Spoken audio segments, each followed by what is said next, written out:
നമ്മൾ സെറ്റ് ചെയ്ത് വെച്ചിരിക്കുന്ന ചെറുതരിച്ച കെണിക്കൂടുകളൊന്നും സന്ദർശിക്കുകയാണ്, വിസിറ്റ് ചെയ്യുകയാണ്, ഇൻസ്പെക്ഷൻ നടത്തുകയാണ്. എന്താണ് ഇപ്പോഴത്തെ അവരുടെ അവസ്ഥ? ഏകദേശം ഒരു 7-8 മാസമായി നമ്മൾ ചെറുതരിച്ച കണിക്കൂടുകൾ സെറ്റ് ചെയ്തിട്ട്. പലതും ഇതുവരെ വിജയിച്ചിട്ടില്ല. പലതുമല്ല, 2 വെച്ചിട്ടുള്ളൂ, 2 ഇതുവരെ വിജയിച്ചിട്ടില്ല. ആദ്യത്തെ നമ്മൾ പരിശോധിക്കുമ്പോൾ അതിൻ്റെ എൻട്രൻസിൽ ഈച്ചകൾ കയറി ഇറങ്ങുകയും ചെയ്യുന്നുണ്ട്. അതിനർത്ഥം അതിൻ്റെ എൻട്രൻസിൽ കൂടെ ഇറങ്ങുന്നുണ്ടെങ്കിൽ അർത്ഥം മറ്റ് ലീക്കുകളൊന്നുമില്ല, ഈച്ചകൾക്ക് മറ്റ് വഴികളൊന്നുമില്ല എന്ന് നമുക്ക് മനസ്സിലാക്കാം. എന്നാൽ രണ്ടാമത്തെ കൂടിലേക്ക് നോക്കുമ്പോൾ അതിൻ്റെ എൻട്രൻസ് പൂർണ്ണമായി അടച്ചിട്ടാണുള്ളത്. നമ്മൾ കെണി വെച്ചിരിക്കുന്നതിൻ്റെ എൻട്രൻസ് പൂർണ്ണമായിട്ട് അടച്ചിട്ടാണുള്ളത്. അതിനർത്ഥം ആ തേനീച്ചകൾ മറ്റേതോ വഴി കണ്ടെത്തിയിരിക്കുന്നു. അതായത് ലീക്കുണ്ട്. ആ ലീക്ക് കണ്ടുപിടിക്കണം. ആ ലീക്കെന്ന് ഉദ്ദേശിക്കുന്നത് തേനീച്ചകൾ കടന്നു പോകുന്ന, ഇറങ്ങിപ്പോകുന്ന, കെണിക്കൂടിനെ പറ്റിച്ചിറങ്ങിപ്പോകുന്ന വഴി ഏതാണെന്ന് നമ്മൾ കണ്ടുപിടിക്കണം.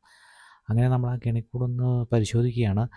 മൊത്തത്തിൽ ചുറ്റുമ്പോൾ അതിനകത്ത് ബന്ധവസാക്കി നമ്മൾ കളിമണ്ണ് അല്ലെങ്കിൽ ചെതൽപ്പുറ്റിൻ്റെ മണ്ണ് കൊണ്ടാണ് നമ്മളതിനെ അടച്ചത്. അതുകൊണ്ട് നമ്മൾ പറ്റിച്ചേർന്നത് ഇരിക്കുന്നുണ്ട്.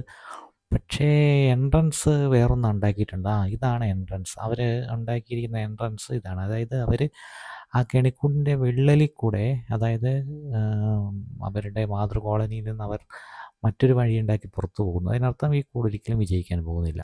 അപ്പം നമ്മൾ എത്രയും പെട്ടെന്ന് അവരുടെ എൻട്രൻസ് അടച്ച് അവരെ കൊണ്ട് ആ കെണിക്കൂട്ടിലൂടെ ഇറങ്ങാൻ പ്രേരിപ്പിക്കണം. അതിനായിട്ട് നമ്മൾ വീണ്ടും ചെതൽപ്പുറ്റിൻ്റെ മണ്ണെടുക്കാൻ വേണ്ടിയിട്ട് പോവുകയാണ്. ചെതൽപ്പുറ്റിൻ്റെ മണ്ണൊരു പ്രകൃതി വിഭവമാണ് കേട്ടോ. നല്ല പശയാണ് അതിൻ്റെ മണ്ണിന്.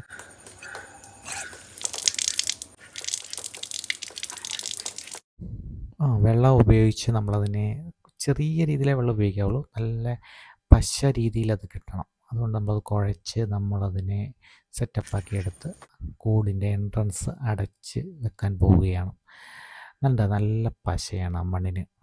അത് നമ്മൾ ആ കൂടിൻ്റെ എൻട്രൻസ് എങ്ങനെയാണോ അവർ നമ്മളെ പറ്റിച്ച് പോയ ആ സ്ഥലത്ത് തന്നെ നമ്മൾ പതിപ്പിച്ച് കൊടുക്കുകയാണ്. അതുവഴി ആ എൻട്രൻസ് അടയ്ക്കുക. അപ്പോൾ അവർക്ക് വേറെ വഴിയില്ലാതെ കെണിക്കൂടിൽ കൂടെ കയറി ഇറങ്ങാൻ നിർബന്ധിതരാവും. എന്തായാലും നമ്മളത് ചെയ്തിട്ടുണ്ട്. ഇത് കണ്ടോ, ഒരു തേനീച്ചയുടെ കാലിൽ നിന്ന് ഞാൻ ഞോണ്ടിയെടുത്ത പശയാണ്. അതായത് അവർ പൂമ്പൊടിയും തേനും, പൂമ്പൊടി മാത്രമല്ല കാലിൻ്റെ അവരുടെ കാലുകളിൽ ശേഖരിച്ചുകൊണ്ട് പോകും. മാത്രമല്ല ഇതുപോലുള്ള പശകളൂടെ അവർ ശേഖരിക്കുന്നുണ്ട്. ഒരു തേനീച്ചയുടെ കാലിൽ നിന്ന് കിട്ടി ഇത്രയും പശ. അത് വട്ടപ്പശയാണെന്ന് തോന്നുന്നു.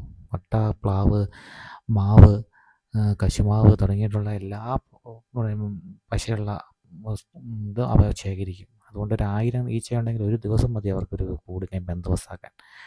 എന്തായാലും നമ്മൾ അത് പ്ലാസ്റ്റർ ചെയ്ത് കഴിഞ്ഞു. ഇനി നമുക്ക് അതിൻ്റെ വിജയമാണോ പിന്നീട് അപ്ഡേറ്റ് ചെയ്യാം.